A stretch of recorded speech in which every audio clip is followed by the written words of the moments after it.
We welcome you to our online missionary event today. My name is Mark Stanger, and we are pleased to introduce Sydnee Riley, who recently returned from serving as a missionary for the Church of Jesus Christ of Latter-day Saints. Sydnee is from Tremonton and is a member of the Tremonton Second Ward. Sister Riley, welcome, and thank you for joining us today. Thank you. I'm super happy to be here.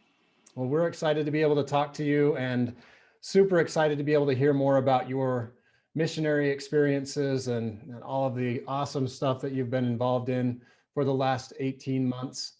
I think maybe to get started, it would be helpful for everyone to get to know you a little bit better and get to know your background. So if you could just take a couple minutes and tell us a little bit about yourself, maybe some of your hobbies, your family background, those types of things. Yeah, of course. So like you said, my name is Sydnee Riley. I'm 21 years old. I'm the second of 5 siblings, and we've lived in Tremont for most of our lives. I moved here when I was really little, and I love it here. I love the people, I love the valley, and I love our stake that we're in here. I really enjoy to play sports, any sport. I'm not good at all of them, but I do enjoy playing most sports. Pretty good at a lot of And them, I would say. thank you. But my favorite sports are basketball and soccer. And it's been really fun to grow up here and be able to play those with a lot of my friends here. It's been pretty good. Okay, awesome. I'm excited to hear about soccer because you went to a mission where there's a lot of football played. Yes. Where did you serve, and how long have you been gone? It's been 18 months, right? Yeah, so Okay. I was gone for full 18 months. Mm-hmm. And my original mission call was to Mexico City, the West mission there. So Mexico City West.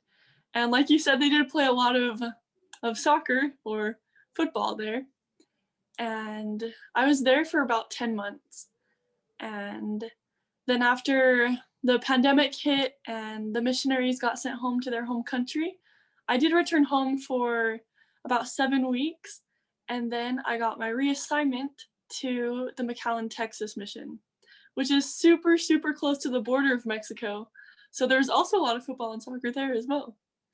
Wow. So it's almost like you had 3 or 4 different assignments in one mission between the MTC and now you went to the MTC in Mexico City, I would guess, right? Is there still an MTC there? Yes. Okay, so you went to and for those watching who might not know what the MTC is, that's the Missionary Training Center. And so you went there to study how to teach the gospel, but also to study Spanish in the MTC. So we'll get to that in just a little bit, but I'm curious, that must have been, you must have been quite the novelty in Mexico, being a taller blonde girl who really knows how to play soccer well. Did you have a chance to show anybody your skills while you were there?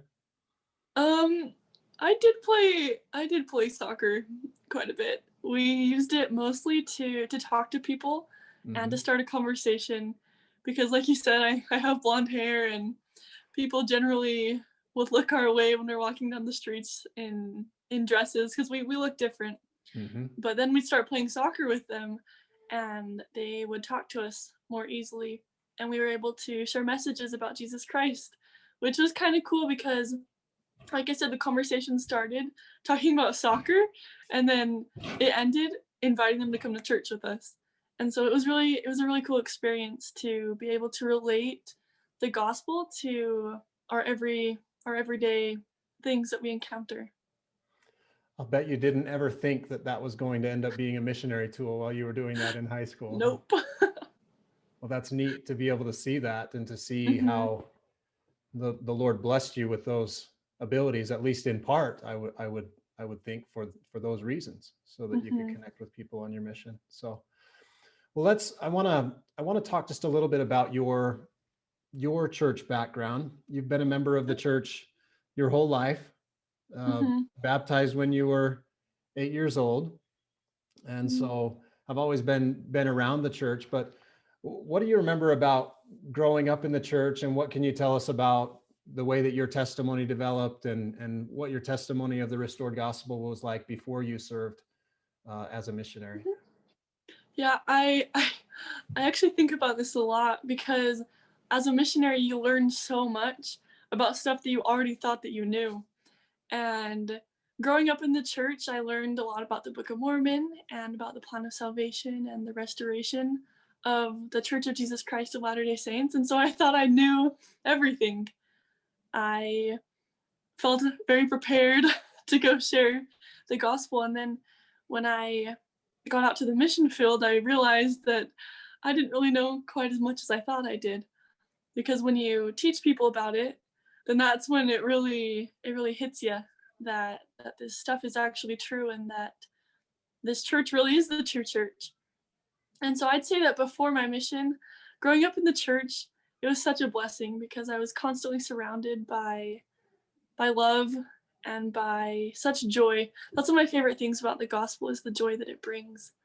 That has become one of my very favorite words and my very favorite feelings as well. I kind of use it to gauge um, my decisions, whether it'll give me joy or whether it won't. And that has helped me a lot growing up and through high school. And I went to a little bit of college before I went on my mission as well. And having the church in my life was definitely an anchor that I could hang on to when the crazy times came. And so I definitely know that God was preparing me my entire life to be able to go on my mission and to be able to teach the people about the restored gospel. So you feel like you've been prepared for a long time to do that. Do you can you remember any specific experiences in your life that were like, this moment I can recognize that my testimony was being built, or this was a profound spiritual experience that I had? Or do you feel like it was just kind of steady steps the whole way of building your testimony? I feel like it was pretty step by step. I don't have very many moments that I look back and I go, "Wow, that was morning to night or day to night." Mhm. And but I do have a couple experiences that happened to me. One of them was in college, and I remember I was very sad, extremely sad one day, and I didn't really know what I was doing with my life. I didn't know what to study. I didn't know if I should go on a mission. I didn't know anything. And when I had moved out to college, I didn't have my parents right there with me to tell me you need to read the Book of Mormon or read the scriptures or listen to a general conference talk. And I I kind of didn't do those things as much as I should have because I didn't have the people around me telling me to do that. But I remember very specifically one night, that night that I was very sad. I was in my bed crying, and I just felt the Spirit so strongly tell me to read a general conference talk. And so I pulled up my phone and I opened it up and I just read just a random conference talk that the first one I pulled up, I read it. And I remember that it was by President Eyring. And that moment, I felt the Spirit so strongly that the church was true and that I needed to start making better decisions and I needed to act more like a disciple of Jesus Christ. Because if I wanted to continue growing in the church and progressing throughout this life, that I needed to be a little bit better. And so that's one of the very specific moments that I can remember that my testimony was strengthened because I felt that God knows me personally and that Jesus Christ was there to help me in that moment that I needed him so much. So there's lots of ways that you could have chosen after having an experience like that to grow your testimony, to be a better disciple. Why did you decide to go on a mission? Was this kind of the turning point in that decision to help you to go on a mission, or was there something else? Yeah, that was actually the first experience that I had with the thought of going on a mission. I remember throughout my whole life when when I was growing up and people would ask if I was going to go on a mission, I would have said yes, but I really didn't mean it because I really didn't want to go. I was like, that's a long time to be away from my family. That's a Mhm. lot of hard work. That's a lot of time. And I did not want to do it. And then that night the prompting came to me that I should start thinking about it. And so I started thinking about it and I prayed about it. And then it just came to me over and over that I needed to go on a mission. And I remember being kind of not angry, but a little reluctant because I did not want to go. And so they always say that when you watch General Conference to watch it with a question. And so it just happens that this experience was about 2 weeks before General Conference of October 2018. So it was a couple years ago. And that was my question when I watched General Conference was if I should go on a mission or not. And talk after talk, and even in the music and the songs and the prayers, it just came to me so strongly that I needed to go on a mission. And I was still a little reluctant, but I told God that I would do it.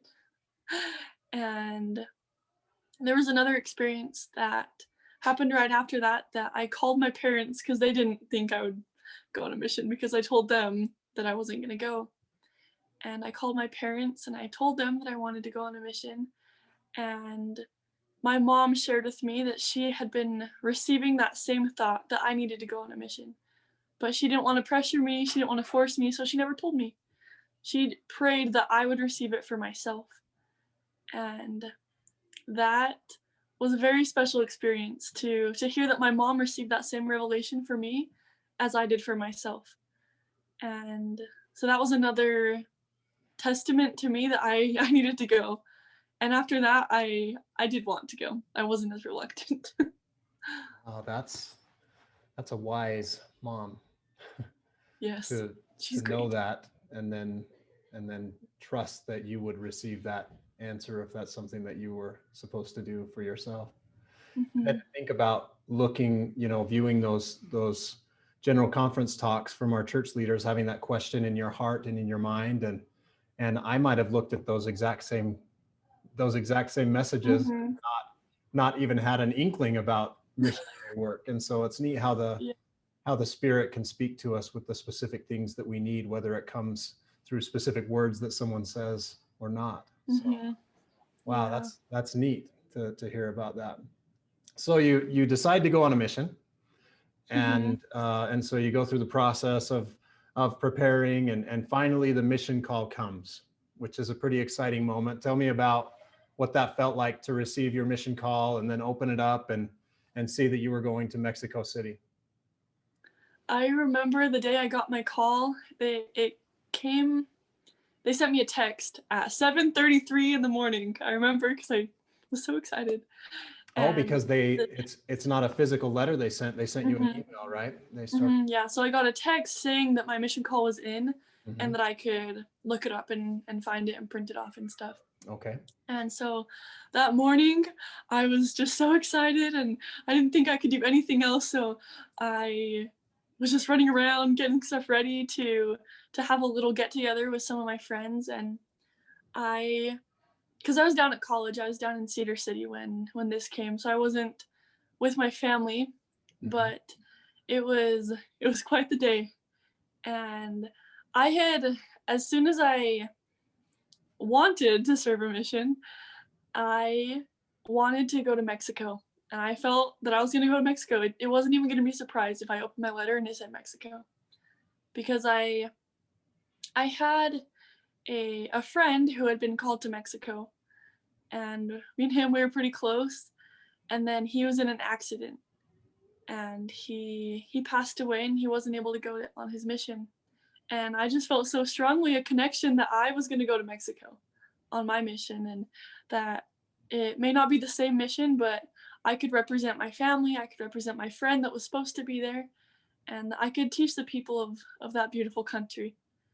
And so when I got my mission call, I went to work that day actually, and I had my boss print it out for me. And it was kind of cool because my boss actually is not a member of the church. And he was so excited and he was asking me questions. So I even got to do a little bit of missionary work before I even had my mission call. Wow. And so he prints it out for me and he read it. He told me that he was excited for me, and I tried to get him to tell me, but he wouldn't tell me. And so that night I did have that little get together with my friends, and I FaceTimed my family, and I actually got to have it at my friend's house, and her family is not a member of the church either. And so that was another tender mercy that they offered to let me open it there so that they could see the process and see what missionary calls look like and what they are. And so I opened the letter, and like I said, I wasn't even surprised that it said I was going to go to Mexico City. And I just remember feeling love for those people that I hadn't even met yet, that I knew I was going to meet them someday. And I've never felt such a strong love for somebody that I never met before.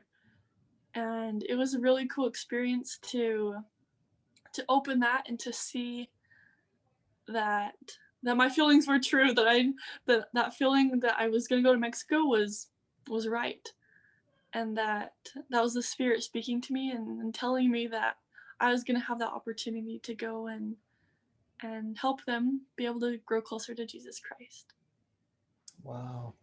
Now that reminds me of the scripture that talks about faith and how we receive no witness until after the trial of our faith, and your faith was tried there, and then you received the witness, that confirmation of that feeling that you had. That's incredible. Thank you for sharing that. So you received your mission call, obviously, being guided and directed by the Spirit this whole time, and then probably full of confidence, ready to go, and then you show up to the MTC. Now you went straight to Mexico City. Yes. And so had you studied Spanish before you went there? I did. I took a couple years of Spanish in high school. Okay. But so I did not feel prepared at all. Yeah, Spanish in high school at Bear River High is probably quite a bit different than Spanish on the mean streets of Mexico City, I would guess. So what was that? Just a little bit different. What was that like from the MTC and kind of dealing with that fire hose of information that was in the MTC, and then kind of transitioning and becoming Sister Sydnee Riley? Mm-hmm. It was just exactly how you described it. That's exactly how it felt. I went to the MTC, and I thought that my Spanish was going to be really good after my high school Spanish, and I get there and they start talking to me and I have no idea what they were saying, and so I started to cry. And I just didn't think I was ever going to be able to learn it. I didn't think I knew enough about the gospel. I didn't think I knew anything really, because like you said, they give you so much information in that tiny amount of time, and then it's all in your brain, but you have no idea what to do with it. And so I remember my first week in the MTC, I think I had a headache for the entire week because I was just trying to comprehend everything. I wanted to be the best teacher I possibly could, because not only are they teaching me Spanish, they're teaching me how to teach, mm-hmm. and how to be able to talk to people and to invite the Spirit when I talk. And it was quite the learning process to be able to not only bear my testimony, but bear my testimony in a way that it makes others want to learn more. And that was something that I loved about the MTC. And as I was learning Spanish, it was really cool to see how one of my favorite things to do was directly translate. So it was cool to see the direct translation from Spanish to English, because it's a little bit different than what it actually means. And that helped me to learn a lot about the gospel, because I was able to see a completely different perspective and to learn so much. And then by the end of 6 weeks, because that's how long I was in MTC, was for 6 weeks, I felt so prepared. I thought I knew everything. Again, it's kind of like the pride cycle. It just goes over and over. And ready by to the be end humbled of MTC, again then, huh? Yes. I think that throughout my entire mission, God just knew that I was getting too comfortable. And so he sent something else and something else, and which I'm really grateful for. But at the time, I was a little, I didn't really understand. But at the end of my experience at MTC, I went to the mission field, and I felt very blessed because a lot of the people I was with, they had to catch flights to go to their missions in South Mexico or back in the United States or in Chile or Argentina or something. But me, they just sent a bus, and I got on the bus, and it was about an hour drive, and then I was in my mission. And I remember meeting my trainers was one of the best days of my entire mission because I felt so loved by them already. And then that's when the missionary work started, and I then again didn't know anything. I thought I did right out of the MTC. I thought I was ready, good to go, that I would talk to every single person I saw on the street. And then I actually got there and started walking around, and I realized that I was terrified. Well, that must have been quite a bit different. You're going from Tremont in Utah to Mexico City, which is Yes. the largest city in the world, correct? Yeah, I think it's one of the biggest. I joke that I think I saw more people in 1 hour on the streets of Mexico City than I did my entire life in Tremont, Utah. And that's probably true. Yeah, I'm probably off on my geography knowledge, but millions and millions and millions of people Yes. that you're Yes. dealing with there. So what kind of things surprised you? What shocked you, or what did you notice about the weather or the climate or the culture? I'm sure that the MTC helped to kind of ease you into that transition a little bit, but it's still different when you're actually out there, I would guess. Yeah. What kind of things did you notice that were different about the culture or the weather or language or anything else? This is kind of funny. When I got my call in Mexico, I thought Mexico was hot. And so I was prepared for heat, and I was going to be tan, and it was going to be great all the time. And then I get to Mexico City, and in the MTC, I learned this, that it rains about 8 months out of the year every day, and it's cold. And I had to go buy a coat because I only took one long sleeve shirt. I was not very prepared. And so that surprised me a lot, that there is a huge rain season. And it's a beautiful rain though. I love it. I kind of joke around that as a missionary, you love things that you probably wouldn't love as a normal person. But I loved the rain. I loved waiting for the bus, getting completely soaked, or jumping in a taxi in the middle of the road that had turned into a river basically because of all the water. But I loved it. I loved it so much. I loved the weather. I loved the people. It did surprise me how much food they eat. That was crazy. I only ate about one meal a day because it filled me up for a full 24 hours. What was the food like? Lots of beans and rice and beans and rice and lots of tacos. Lots of tacos. Oh man, and I would have been in heaven there. I was. Sometimes my mom asks me, because I talk about the food so much that it was so great, she says, "Did you do anything else besides eat?" And I say, "Yes, of course," but the food was just so great. So you really liked the food. Was there any food that you ate that was odd or different? Yeah, they eat every part of the cow or every part of the pig. They don't let anything go to waste. Mm-hmm. And so I did eat some pretty strange parts of animals. They weren't the tastiest, but now I can say that I ate them. I was able to eat eyeball. It tasted really weird. And tongue and brain.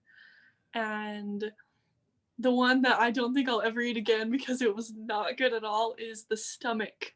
And that was not very good. And they also eat the feet of chickens. And they sell them in cups, and it looks like fries almost, because the hand is up like this and then the chicken foot. Mm-hmm. And I thought it was French fries the first time I saw them. And my companion just started laughing. She said, "Those are not fries, those are chicken feet." and they're really good. And so I tried one and they were not very good. So this, But it, oh, sorry, go ahead. no, I was just gonna say, but it was a cool experience to be able to see that we're so blessed here that we have access to different things, I guess. Mhm. Yeah. Well, that's neat. Yeah, it sounds like you had a lot of interesting food experiences then. So you Mhm. mentioned your companion at the time. Was this your trainer that you were Yes. with? So Yeah. so probably a huge part of your transition as a missionary was being Hmm. trained. What kind of things did you learn from your trainer? Was your trainer a native Spanish speaker or Hmm. American? Yeah, Okay. I actually was trained in a trio, and one of them she was from Mexico, Hmm. and so she was a native Spanish speaker, and my other one was from New Zealand. And so when I met my trainers, they said everything in Spanish, so I didn't really understand everything. But when you say New Zealand in Spanish, it sounds like some mystical place, Nueva Zelandia. Oh And wow, I yeah. was like, what is that? I have no idea where that is. And so when I met her, I didn't know that she spoke English. And she spoke Spanish to me for a while. And then This she is your told me that she spoke. companion. This is your companion Yes. from New Zealand that was speaking. Hmm. Okay, so she Hmm. spoke Spanish. You had no idea that she spoke English, which is what they speak Yeah. in New Zealand. Yeah. But Okay. I didn't know that they spoke English there, which I'm really embarrassed to say, but I didn't know they speak English in New Zealand. But now I do. I learned lots of things in my training. But I think I learned some of my most valuable lessons in my training. I learned that God qualifies who he calls. He doesn't call the qualified, because if he did that, I don't think any missionaries would be called, because you learn so much and you grow so much. I learned that God answers prayers and that prayers are really powerful, and that he puts people in your path for a reason, that he gives you your companions for a reason, that you can learn something from every single one of them. And also, I think every ward that you get put in, every stake, every place that you go, you meet people that really change your life. And I loved my training because I met so many people that impacted me so much. You take something from everybody. Hopefully you Hmm. can give something back too. Well, Yeah. that's neat. So that sounds like that was quite the experience and probably a really fun companionship. What other Hmm. things did you do on the mission to to have fun, or what kind of fun experiences did you have? Not a whole lot of time to just kick back and relax as a missionary, Nope. but in the odd event that you might have an hour or two of downtime on a P day, on a preparation day, what kind of things would you do? When I was in Mexico, there was a place called Desierto de los Leones, which is basically Desert of the Lions. And it was an old nunnery, an ex nun convent up clear in the mountains. And Mexico City is very hilly. There's lots of hills. There's barely any flat ground there. Hmm. And but when we went to this place, it was even up higher in the mountains, and it's a forest. And I remember going there, and it was so fun because there was nothing. And after being in one of the biggest cities in the world, you go up a little bit into the mountain, and then it's just like you're back in Utah. And I remember we went there in my first transfer, and I could have cried. I was so happy because I definitely had some culture shock, and just getting away from that for a second, it was able to help me regain my confidence, regain that joy and the peace that I mentioned a little bit earlier, and just be in nature for a little bit and see God's creations, and then go back down into the city and start working again. And that was a really cool place to go to see just part of their culture and be in nature and be able to feel the spirit and think a lot. And there were also, let's see, what else did we do on P days? We could go bowling. I was actually really surprised at how modernized the places that I was Hmm. were. That there were shopping malls, there were go-karts, which we couldn't ride because we were missionaries, but they were there. So we could go shopping, we could go bowling, we could go, yeah, we could really do anything. It was really Hmm. fun. And because your mission was largely there in the city proper, you had those types of things pretty much throughout your mission. So Hmm. Yeah, did you have any areas that were kind of out in the sticks, so to speak, or was it mostly I right in the did. city? Okay, so you got a Yeah. good mix of both then, huh? Yeah, in the first part of my mission in Mexico, there were basically two sections of that mission. There was one section in the city, and then one section that was a little bit out of the city. It was a couple hours out, Hmm. and I did get to go out there and get to experience the difference. It was completely different. The people were different. The the culture was pretty similar, Hmm. but just the way that the people were, the nature of the people, and it was also flat. There were no hills, and I did enjoy that. Did you Not have having to like, bikes when you went around usually, or were you mhm, walking and using public transportation mostly? mhm. We were walking and using public Okay, transportation. okay.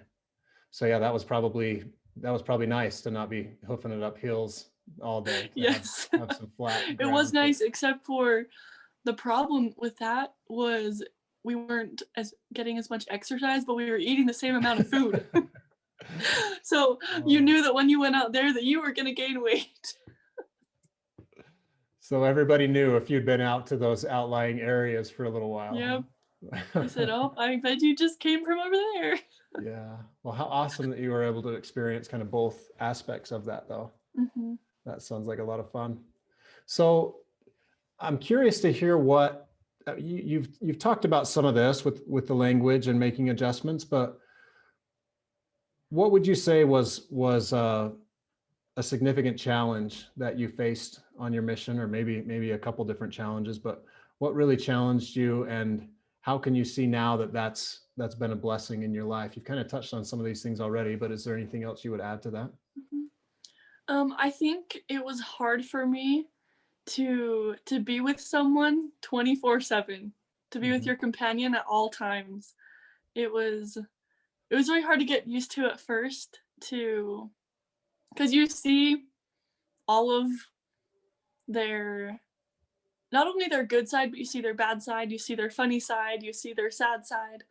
And I think something that was really hard for me is that I was never really sad.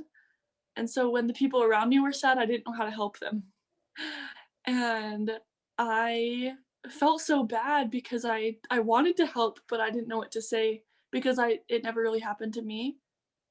And that was it's kind of a weird thing, but that was really hard for me to try and help other people through things that I had never been through.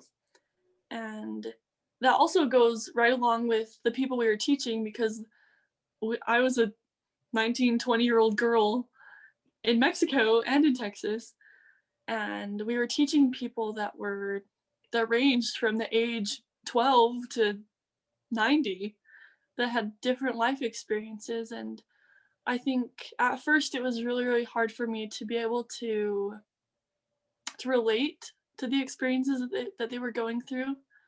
But then it was a really cool experience to learn and to look back now on how the spirit really helped us be able to connect with those people and be able to help them through what they were going through and to be able to show them that it wasn't 20-year-old Sydnee Riley that was giving them advice, that Hmm. it was a missionary of the Church of Jesus Christ of Latter-day Saints who had been set apart by the proper authority to follow the spirit and help them get on the path so that they can help themselves. And that was, like I said, it started out as a big trial, a big problem that I was having, and it turned into a strength. And I'm very grateful for that. And I think that one other thing that was really hard was like you mentioned, it was the language was extremely hard Hmm. at first because I wanted to express myself. I wanted to tell these people that the fullness of the gospel is here. It's in the Book of Mormon. It's with the prophets, and we have the same church that Jesus Christ established, but I had no idea how to say it.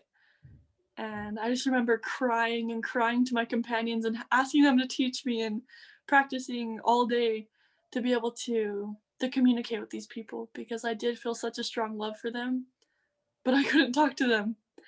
And I actually was reading my journal a couple days ago, and over I said, I want to talk to these people, but I can't. And I am really grateful that I was able to eventually learn the language and be able to communicate with them because it was really hard. Well, it's interesting, those experiences, to be able to feel something in your heart that you haven't experienced. And Hmm. the only way you could feel that is through the Spirit. Yeah. And to be able to convey something that's in your heart that you have no way to communicate through Hmm. your mouth. And so the Spirit helps facilitate that communication as well, and how the Savior is able to do all of those things as we turn to Yeah. them and make those weaknesses of our strengths as we turn to Him, as we tap into that power. Hmm. That's really neat to think about.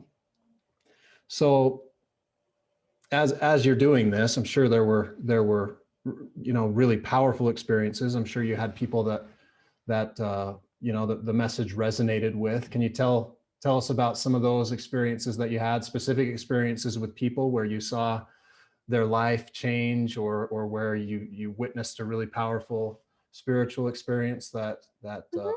maybe changed your life, or helped you grow your testimony?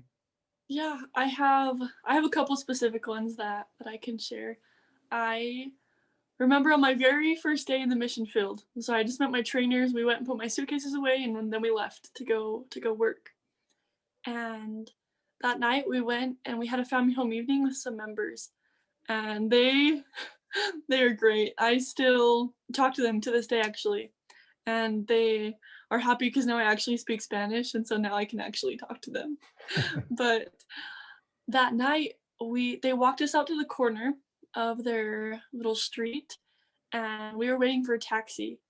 And on the other corner of the street there was a man that was standing there, and he was standing and then he was smoking. And the family that we were with, it was one of their family friends, and so they called him over. They said, "Hey, come here, come meet our friends." And so he walked over, and he seemed really excited to meet us. And we told him what we do. We told him what we share. We shared a little bit about the restoration and about the Book of Mormon, and it just clicked with him.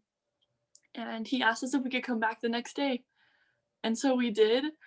And then that just kept happening. We would share something, and it clicked, and he wanted to apply it. And like I said, this was my very first transfer, so I didn't understand a whole lot. I couldn't say a whole lot, but I could feel the Spirit. And I would practice phrases over and over and over so that I could contribute to these lessons and contribute to what was happening and what was being said. And I remember that I felt that I needed to share just a certain experience that I had from my childhood, but it was in the middle of a lesson and I had not practiced. I didn't know what to do, and I leaned over to my companion, the one that spoke English, and I told her that I wanted to do this, but I didn't know how. And she looked at me and she said, "Go for it. Do your best. The Spirit will be here, and He'll feel it." And so then, in my horrible broken Spanish, I told this experience.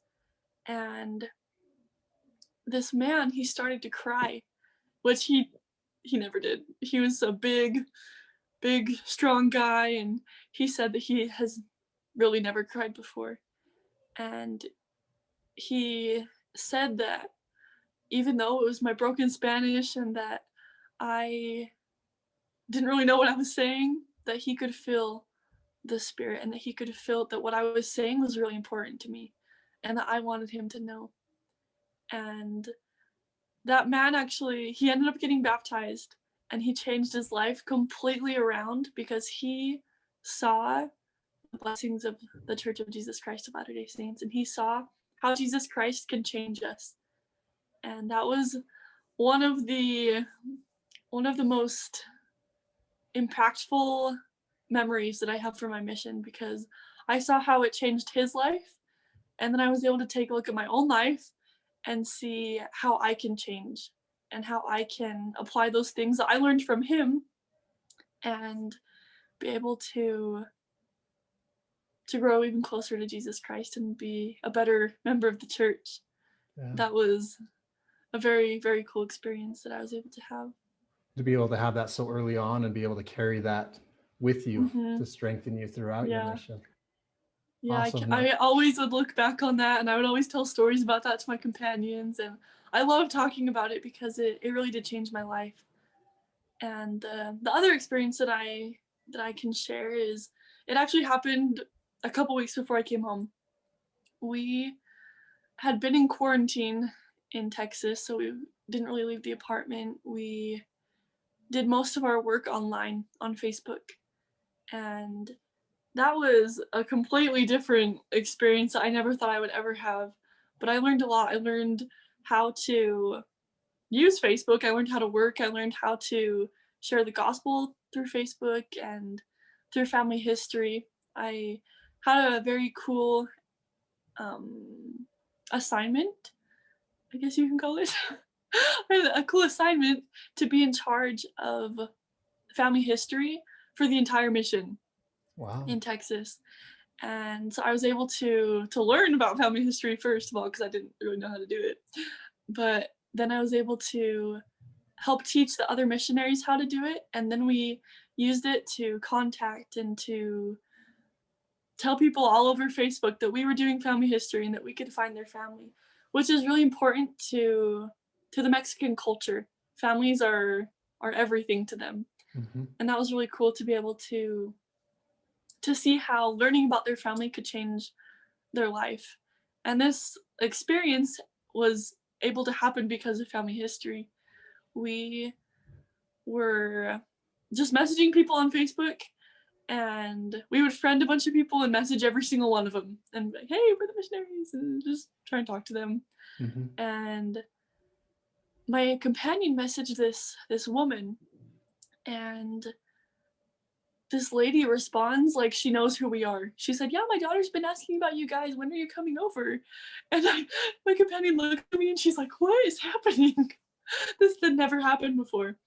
And so I took a look at this lady's profile, and it turns out that she was a former investigator that had been taught before.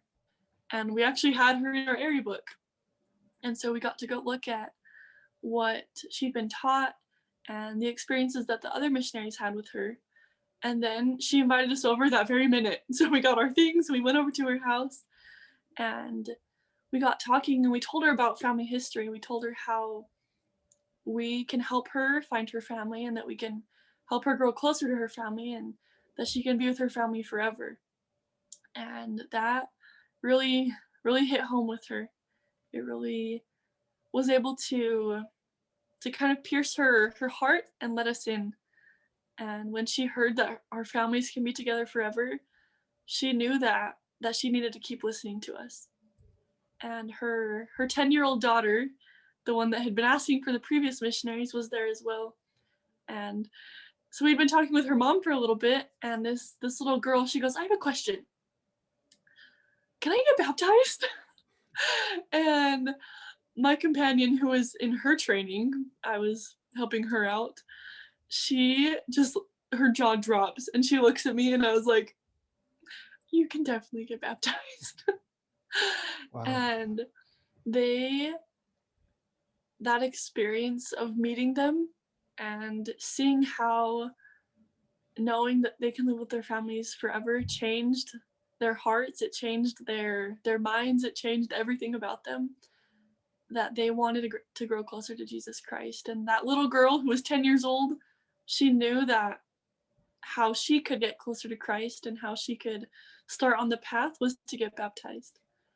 And I remember getting in the car after that experience, and I couldn't even talk. I looked over at my companion, and she started crying, and I started crying, and I felt like I couldn't drive because I just was so overtaken by the Spirit that we needed to meet those ladies, and that my companion had messaged them for a reason, and that we had gone over there and had one of the most spiritual experiences that I've had in my entire life. And I learned that God put them in our path because he knew that now was their time, that they'd been taught before, but now they are ready. And it was so cool to see how everything that we had been learning to do as missionaries, so using Facebook, using family history, using every tool we possibly could to talk to people, was working, and it was helping people, which is ultimately our purpose as missionaries. Yeah. And that's also one of my favorite experiences from my entire mission. Wow, that's incredible. Thank you for sharing that. So I'm curious what advice you would give. Someone's going to watch this that's thinking about going on a mission. Someone's going to watch this that's in the same situation you were a couple years ago. Mhm. Um, and someone's going to watch this that maybe already has their mission call and is trying to prepare. Or what would you say to someone who's on the fence about whether or not they should go on a mission and is trying to decide? And what advice would you give someone who is trying to prepare for a mission? What do you wish you would have known? How do you wish you Mhm. would have prepared differently before you started your mission? There are a lot of things I wish I would have done differently. I think my advice for someone that's on the fence of whether or not they should go, I am a supporter of missions. I think they're great. And I think that when we pray specifically about whether we need to go or not, that God will tell us. And that's how it was for me, because I didn't want to go. I didn't think I needed to go. But then I prayed specifically about it, and that's when it came to me. And I also think that if you're not receiving the answer that you want, or that you need, or maybe you're not even receiving an answer at the moment, that you can just take the next step. You can start filling out your papers. You can start thinking about it more seriously, and then God will let you know. He'll tell you. He's not going to let you do something that you're not supposed to do. And sometimes Or you receive no witness until after the trial of your faith, right? exactly. And so if you start your papers, and then you'll know. And like I said, I'm a high supporter, very, very big supporter of missions. It really did change my life. And I think that something that I wish I would have done before was read the Book of Mormon more. I This is actually really embarrassing, and I'm saying this on Facebook, so lots of people are gonna know now.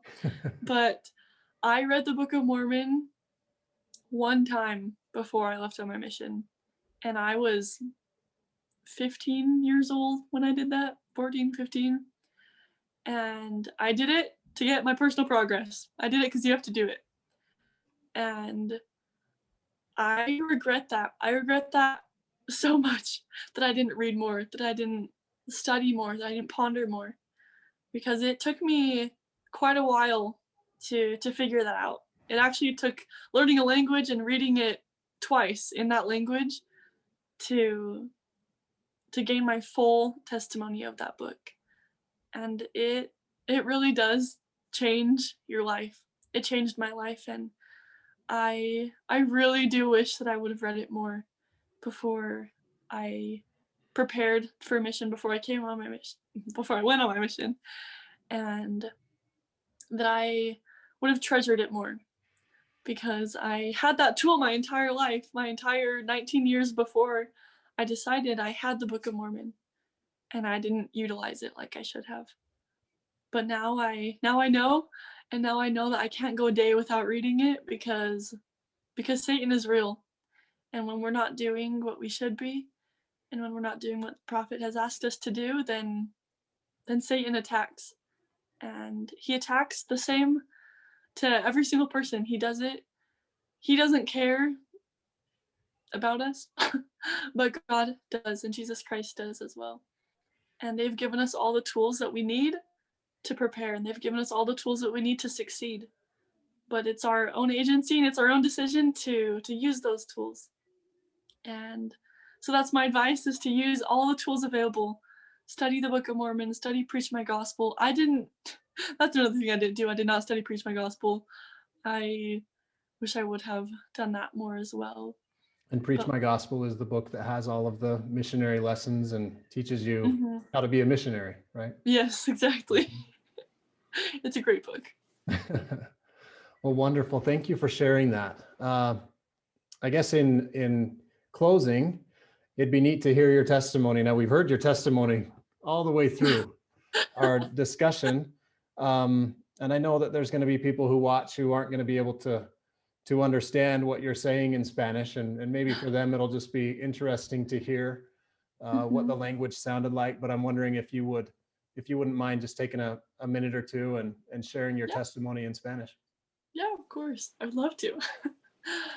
Yo sé que la Iglesia de Jesucristo de los Santos de los Últimos Días es la iglesia verdadera y que fue restaurada a través de un profeta José Smith, que él vio a Dios y a Jesucristo, y que ya tenemos la misma iglesia que Jesucristo estableció, y que Jesús es nuestro Salvador, nuestro Redentor, y que Él nos ama y que dio su vida para que nosotros podamos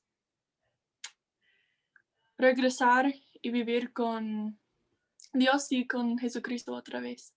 Yo sé que a través de los convenios que hacemos podemos vivir con nuestras familias para siempre, y que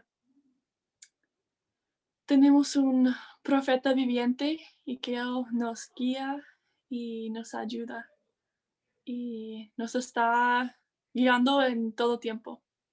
Yo sé que presidente Russell M. Nelson es un profeta y que Él nos está ayudando y que Él nos puede ayudar a través y mediante y que Él nos puede ayudar a través de todo. Yo sé que Dios es nuestro amoroso Padre Celestial y que Él nos ama. Y yo sé que el libro de Mormón es otro testamento de Jesucristo y que fue traducido a través del poder de Dios. Y lo amo con todo mi corazón. Y digo estas cosas en el nombre de Jesucristo. Amén. Amen. Thank you, Sister Riley, for taking the time to share with us. It's been fun spending the last few minutes with you, and just lovely hearing your testimony and hearing these experiences. So best of luck with Thank you. new adventures. I know you're headed off to school again soon, and hope everything goes well there for you. And again, just thank you for spending the time with us. Thank you so much.